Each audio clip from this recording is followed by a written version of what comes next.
Hi, I'm Rudolf, sitting here with Wally. Welcome to PSG Silver Lakes' monthly feedback. Wally, what was the main market drivers during the month of May? And did the volatility we experienced in April continue during May? Thanks, Rudolf. Well, May was relatively calmer than what we experienced in April. We believe that volatility will continue for the foreseeable future. There's always a risk of geopolitical events and policy risk. And what we've seen from Mr. Trump in the US, he makes decisions rather rashly, and then markets react on that. And by reacting on that, that creates volatility, and markets fluctuate a lot during those periods. What we've also seen during the month of May, relating to the calm in the markets, was a decision by the federal court in the US to set aside Trump's tariff hikes. That caused markets to run higher in May, and also with the Federal Reserve in the US tending to look to more stable interest rates, that also provided some calm to the markets. Thanks, Wally. So based on all the decisions that Trump make, it obviously has an impact on the total global market.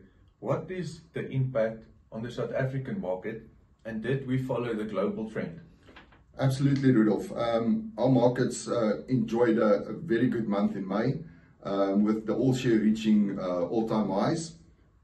So we followed the risk-on sentiment that we saw all over the world. One of the main drivers of our market, and that's probably one of the more positive ones, is that we saw foreign buying in our market returning. In May, they had 8 consecutive days of net buying of our market. And that's very important to our market.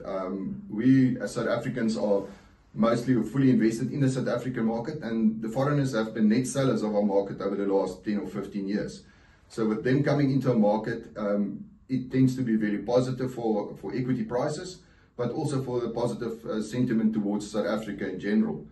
We also saw the rand strengthen during May, moving from the lows of about 20 to the dollar in April, amidst the carnage that we saw there, to below 18.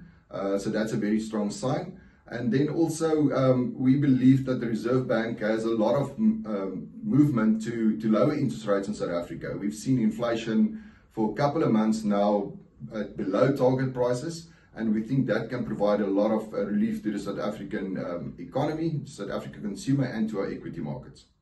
So Wally, then why are the foreigners investing in South Africa again? Rudolf, it's basically twofold. The one is you've got a risk-on sentiment towards emerging markets. People are selling the US dollar, and moving to other markets, and South Africa is a beneficiary of that as well. There's a lot of money that's been flowing into emerging markets in general, after years of being underweighted emerging markets. We're actually seeing nice inflows into emerging markets. And then we're also seeing a more positive sentiment towards South Africa, as people or investors are starting to feel that the government of national unity, although there will be a lot of pitfalls still coming, they feel a lot more comfortable with what's going on. After the sell-off we've experienced in April due to Trump's tariffs announcement, did you make any changes to the equity portfolios? No, we did not make any knee-jerk changes to our portfolio. We made use of opportunities or selective opportunities where we had cash on the portfolios, but we tend to sit back when those events occur and rather look for value and stick to our disciplined investment process. Thank you, Wally. So just to put it in summary, I think it's really important that we remain disciplined to our strategy and not put too much effort into listening to short-term volatility and noise in the market. Thank you. See you next month.